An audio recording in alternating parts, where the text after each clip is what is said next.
You ready for a deep dive? One that's going to be a little bit different this time. Oh, I'm intrigued already. Okay, good. So we're taking on this memoir, No Longer Human. It was written by Osamu Dazai, and we're putting it alongside Atomic Habits. That's the one by James Clear, the self-help classic. Okay. A bleak Japanese novel and a guide to better habits. Not exactly the most obvious pairing. Yeah, I know, right? You might be thinking, how do those two even go together? Well, I guess that's what we're here to find out. That's the fun part, right? Absolutely. It's like sometimes the most unexpected combinations, they can actually lead to some pretty interesting insights. I'm with you on that one. So remind me, No Longer Human. What's the setup there again? Right, okay. So it's semi-autobiographical, meaning it's kind of based on the author's own life, at least loosely. And we follow this guy Yozo, the main character. He feels super alienated from everyone else, like he just doesn't get humanity or how he fits into it. And to kind of cope with all that, he uses humor. Like it's this constant performance he puts on. Okay, I see. So we have this guy, Yozo, who's basically struggling to connect with people, struggling with his place in the world. And then we have Atomic Habits, which is all about empowering yourself, right? Taking control of your life through habits. That's it. And that's where things start to get really fascinating. Because Yozo, he's living in Japan, right, back in the day. And there's all this social pressure to conform, to fit in. He seems almost trapped by it.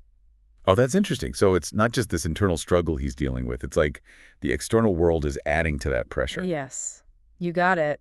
And on top of all that, he's battling addiction and has this really fragile sense of self.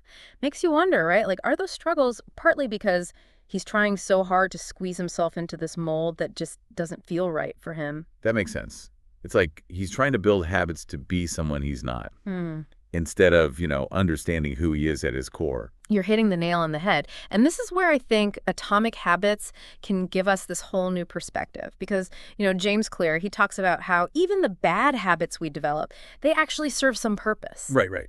Like Yozo's clowning, his drinking, they're not just self-destructive things. They're ways of coping, however flawed, with this world that just feels profoundly uncomfortable to him. I get it. Yeah. So it's like we can apply the 4 laws of behavior change to try and understand this better. I was just about to say that. It's uncanny. Okay, so let's see. Let's take the first law, the cue. Maybe for Yozo, the cue is like he just feels completely lost in social situations. Ah, yes. That makes total sense. And then the craving. That could be this deep need for connection to belong somewhere. And his response, what he does to try and meet that need, becomes this like exaggerated persona he puts on to get people to laugh. Oh, wow. Yeah, that's actually kind of sad when you put it like that. And then the reward, at least in the short term, is that he gets a sense of acceptance from people. Even if it's not genuine, it's still something. Wow, when you break it down like that, his choices, they almost seem logical in a way, even though they're clearly harmful in the end. Habits, they're rarely formed out of pure bad intentions or something. Often it's a response to some kind of need we have. The solution just might not be the healthiest, right? It's so true. And I think realizing that can help us have a little more compassion for Yozo in the book, and even for ourselves, right? When we're struggling with our own habits that aren't exactly ideal. Yeah. It's like that idea that we're all works in progress, constantly figuring things out. Yeah, exactly. And that even those behaviors, the ones that seem so destructive, they can be coming from this deeper place of wanting something more. Absolutely. Now, another thing that James Clear really emphasizes is the impact of environment, how our surroundings really shape our habits. Oh, right. It's not all just about internal willpower or whatever. Not at all.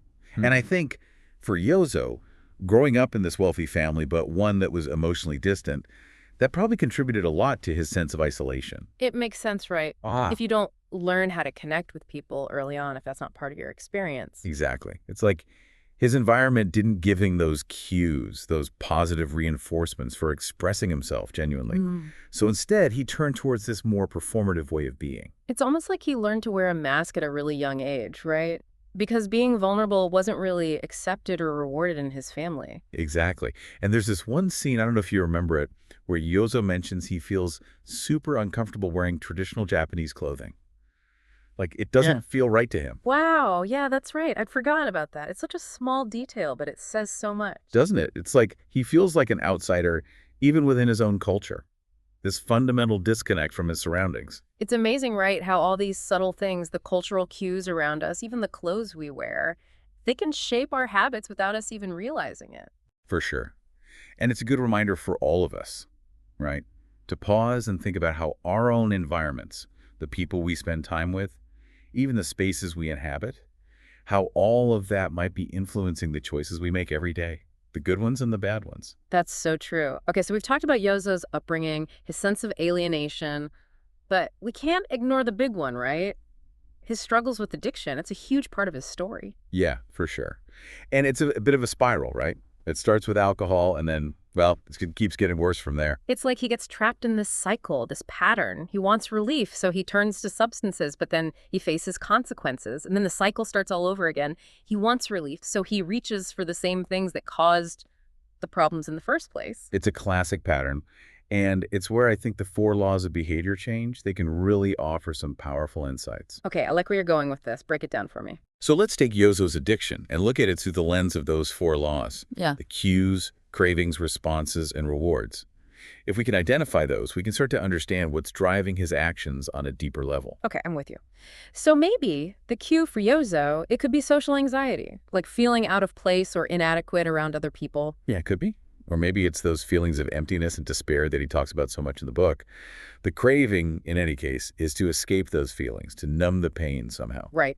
Makes sense. And so his response, the action he takes, is to reach for alcohol or drugs. And the reward, at least for a little while, is that feeling of relief, like a break from that inner turmoil. Precisely. It's a temporary fix, a Band-Aid solution, but it gives him what he's craving in that moment. Yeah. Which is why it's so hard to break these patterns. It's heartbreaking, though, right? Because that relief, it's fleeting, and it comes at a huge cost. Yozo's addictions, they actually end up making his feelings of isolation and despair even worse. Yeah, it's tragic, and it highlights this crucial point. Not all rewards are created equal.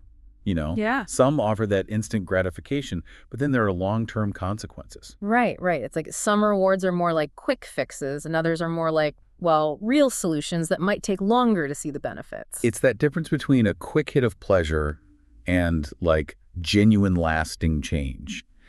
And I think Yozo's story really brings that tension to life. We can see it playing out in his choices. It really makes you think, doesn't it? Like in our own lives, are we seeking those quick fixes? Or are we actually willing to put in the effort to create real change, the kind that sticks? That's a question worth asking ourselves, for sure. And I think as we delve even deeper into Yozo's story, we'll start to see those potential pathways to breaking free from those self-destructive cycles. I'm ready to keep going. What else have you noticed about Yozo through this Atomic Habits lens? So something that really struck me reading No Longer Human with Atomic Habits in mind is this contrast. Yozo seems to be constantly looking for these huge, dramatic, life-altering transformations. Okay, I see that, like his suicide attempts. Yeah, exactly. He's making these big declarations, but he rarely focuses on the day-to-day, the small stuff, the little changes that could actually help him build a better life. It's all about wanting to escape, not about building a foundation for something new.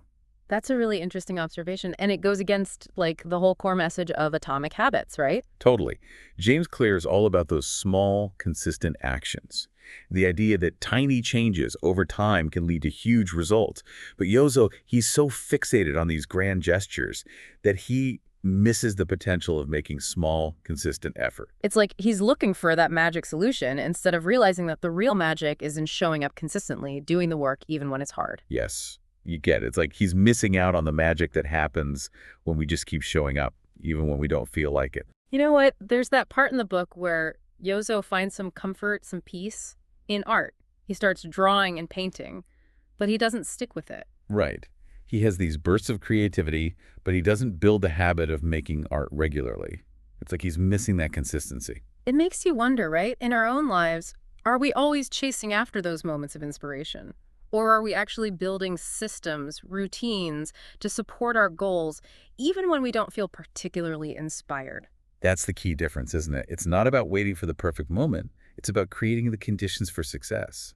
It's about building systems that support our goals. This is making me think about Yozo's struggles in a whole new light. It's not just about addiction or the pressures of society. It's like he doesn't quite grasp that real transformation. It usually happens gradually. It's about those small wins that add up over time. It's about consistent effort. Exactly. And that brings us to another layer, another important piece of the puzzle, the role of identity, how we see ourselves. Oh, right. Because Yozo, he constantly talks about how he's disqualified from being human. Yes. And it's tragic because that belief becomes this self-fulfilling prophecy. He doesn't believe he's capable of change, so he doesn't even try. I see what you're saying. It's like his belief about himself, it's shaping his choices and reinforcing all those negative habits. He can't imagine himself being worthy of love or belonging, so he acts in ways that just confirm that belief. And that's where James Clear's work, I think it offers so much hope. Because he emphasizes that our habits, they're not just random actions, they're votes for the kind of person we want to be. I love that idea. Like every time we do something, we're making a choice about who we are, who we're becoming. Exactly. But Yozo, with this negative self-image, he keeps making choices, building habits that reinforce that idea of being disqualified. It's like he's trapped in this loop, and it's just heartbreaking. It is heartbreaking because when you read the book, you can sense that he longs for connection, for acceptance, but he just doesn't believe he deserves it. Like he's his own worst enemy in a way, right? It does feel like that. But even though Yozo's story is so sad, so tragic, there's this glimmer of hope in the idea that we can change those beliefs that are holding us back. And that's what I find so powerful about Atomic Habits. It's not just about changing our actions, it's about understanding those deeper beliefs that are driving our behavior. It's like we have to start with ourselves, with how we see ourselves. And then from there, we can start making different choices, ones that align with the person we want to be. I couldn't have said it better myself. It's about recognizing that we have the power to create a new story for ourselves, a new identity. We don't have to be defined by our past or by our current habits. We can choose differently. Yeah. We can choose to become the person we truly want to be. This is getting really deep. What else have you noticed as we've been talking? What other insights have jumped out at you? You know, one concept from Atomic Habits that I keep thinking about when we talk about Yozo is habit stacking. I think it could have really helped him if he'd had that tool. Oh, yeah, habit stacking. Remind me how that works again. I know it's in the book, but... Oh, sure. So basically, it's the idea that you take a new habit you want to build and you link it to an existing habit you already do regularly. So it's like using the momentum from something you already do to, like, kickstart a new behavior. Exactly. You got it. Like, let's say after I pour my morning coffee, Yeah. I'm going to meditate for 2 minutes. So your coffee routine, that's your anchor. I see. It makes starting a new habit less overwhelming because it's tied to something you already do. Right. And thinking about Yozo, he had all these ingrained habits, like the drinking, that could have been anchors for something healthier. Oh, that's interesting. So instead of trying to fight those old habits, he could have used them to his advantage. Totally. It's all about using what's already there, those cues that are already part of his life. Yeah. Imagine if, instead of going to the bar with Hariki, Yozo went to his art studio instead. Oh, wow. That's a good one. So he's still got that social impulse, that need to connect with someone. Right, but the outcome is completely different. That's a really great example. And it's not just generic advice, you know? It's like you're taking Clear's ideas and actually applying them to Yozo's specific situation. It makes it so much more real. That's what I love about these deep dives, right? Yeah. It's not just about understanding these concepts in a vacuum. It's about seeing how they could play out in someone's life, you know, for better or for worse. Okay, I'm hooked. What other Atomic Habits wisdom might have helped Yozo? What else can we apply here? Well, let's see. Clear talks a lot about the importance of making it obvious, right? That's the first law of behavior change. Right. The idea being that we're way more likely to do something if it's easy to see, if it's right there in front of us. Oh, right. So like designing our environment to support the habits we want. And I can see how that applies to Yozo, but in a kind of complicated way, maybe? You're getting it. So on the one hand, Yozo's environment, it's full of triggers for those bad habits. The bars he goes to, how easy it is for him to get alcohol, it's all right there. Those cues, they just make it that much harder to resist. It's almost like his surroundings are working against him, you know, making it super easy to slip back into those patterns. Totally. But here's the flip side. What if Yozo had intentionally made it obvious for the things he wanted to do, like his art, right? What if he made this dedicated space in his house just for painting, like a studio? I see. So instead of those bars and all that, he has a visual reminder of his goals, like something positive to focus on. Exactly. It's like creating this path of least resistance towards the person he wants to be, instead of the person he feels stuck being. That's a powerful image. Instead of being trapped by our environment, we can actually shape it to make it easier to make bad choices. Yes. It's about taking control, We don't have to be passive. We can curate those prompts that lead us toward positive change. That's so empowering. Okay, we've got habit stacking, we've got making it obvious. Any other atomic habits gems that we could apply to Yozo's situation? Okay, how about this? Instead of making it obvious, let's think about the opposite, making it unsatisfying. Okay, so instead of making it easier to do the good stuff, we make it harder to do the bad stuff. Is that it? You got it. We Yeah. want to increase the friction, make those bad habits less appealing. Okay. Yeah, I remember Claire talking about that. Like, you could find an accountability partner. Yeah, that's a good one. Someone who can support you, but also, like, call you out when you slip up. Oh, and you could even set up consequences, right? Like, if you don't stick to your goals, you have to donate to a charity you hate. Right. Make it really hurt. Exactly. It raises the stakes, makes you think twice before giving in. Though with Yozo, that might be tricky. He was pretty isolated, right? Didn't have a lot of people he was close to, people he could really confide in. Yeah, that's true. It was like he was putting on this show for everyone, but he never let anyone see the real him, you know? I know. But imagine if he had someone he could be accountable to, someone who believed in him and could, like, point out those destructive patterns and encourage him to do his art or to just be himself, connect with people on a real level. I can see it now. Like having someone in your corner reminding you of the bigger picture. Exactly. It's a good reminder for all of us, though, right? We don't have to do this alone. Yeah. Having those supportive people around you can make such a huge difference. Yeah, that's a really hopeful thought. Especially given how dark and depressing Yozo's story is. It's like, even when things feel really tough, there's always the potential for connection, for support. Totally. It speaks to that human need we all have, right? To Yeah. belong, to feel understood. It's not about being weak. It's about recognizing that we can help each other, that we can be stronger together. Man, this conversation has been so insightful. It's like we're seeing No Longer Human with fresh eyes. And Atomic Habits, it's not just some self-help book. It's a tool for understanding people. I'm glad to hear that. And we're not done yet. What else has stood out to you as we've been talking? Well, I keep thinking about Yozo and his art. He's obviously talented, but he doesn't have the discipline to really develop his skills. And that makes me think of, what was it called? The Goldilocks rule from Atomic Habits. Oh, yeah. The Goldilocks rule. Yeah. That's the one where Clear talks about how we're most motivated when the tasks we're doing are right at the edge of our abilities. Not too easy, not too hard. That's it. And that seems to be the missing piece for Yozo, right? He does a little bit of art here and there, but he doesn't fully commit to it. He doesn't put in the practice it takes to get really good. It's like he starts, but never really embraces the process, the actual doing of it. Yeah. This reminds me of another interesting point that Clear makes. Falling in love with boredom. Sounds kind of weird, but... Falling in love with boredom, huh? I'm all ears. Okay, so the idea is to get really good at something, to master it, you often have to do things that are kind of boring, Right. repetitive even.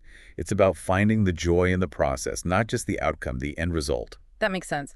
And Yozo, he's always running from boredom, always looking for that quick fix. He never actually settles into the work, the slow and steady effort of creating something. Right. He's missing out on that deep satisfaction that comes from pushing through those moments of boredom, those plateaus we hit when we're learning something new. It's like those moments are where the real growth happens. It almost makes you wonder, right? Was he avoiding the boredom, the discomfort of effort, as much as he was trying to escape the pain? That's such a great insight. And I think it speaks to this bigger trend in society, too. We're always looking for the quick and easy solution. We want the results without the work, the rewards without the effort. Well, it's like you were saying earlier, right? The most rewarding things in life, they usually come from embracing the whole journey, the good and the bad, the moments of boredom, the frustration, as well as the moments of success. That's it. That's the key. And I think that's a really important message for everyone listening, too. What are those areas in your own life where you're looking for that quick hit of satisfaction? Are you shying away from the hard work? Because sometimes the most fulfilling things are the ones that require us to embrace the discomfort, to lean into those moments of boredom. That's a good one to think about. And it kind of ties into everything else we've been talking about today. It's not just about Yozo and his struggles. It's about all of us and how we approach challenges. There's one last thing from Atomic Habits that I want to bring up, one that feels especially relevant to Yozo. It's that idea that our habits, they're not just things we do, they're like votes for the kind of person we want to be. Ah, yes. Every little thing we do, every choice we make, it's shaping our identity. Exactly. It's not just about the action itself, it's about who we're becoming in the process. And Yozo, he's a perfect example of what can happen when our habits and our desired identity are totally out of sync, you know? Yeah. His actions keep telling him that he's not human, that he doesn't deserve love or happiness. It's like he's stuck in this feedback loop of self-destruction, and his habits are just feeding into that negative self-image. But the good news is we can change that, right? Atomic Habits shows us that we can break out of those cycles. Absolutely. It's about recognizing that those small everyday choices, they have this incredible power to transform us, to change how we see ourselves. And it's not about making these huge sweeping changes all at once. It's about those small, consistent actions that gradually reshape our identity, our whole reality. Exactly. It's about taking ownership of those small choices and realizing that they have the power to create a future that feels more authentic, more true to who you really are. Man, this is powerful stuff. Even though Yozo's story is ultimately a tragedy, there's so much hope in this idea that we can change, that we can become the people we want to be. I totally agree. And it speaks to the resilience of the human spirit, right? Even in the face of huge challenges, we have this amazing ability to learn, to grow, to change. Yeah. It's interesting, right? As we've been looking at Yozo's story, through this Atomic Habits lens, I keep coming back to that mask of his, that humor he uses all the time.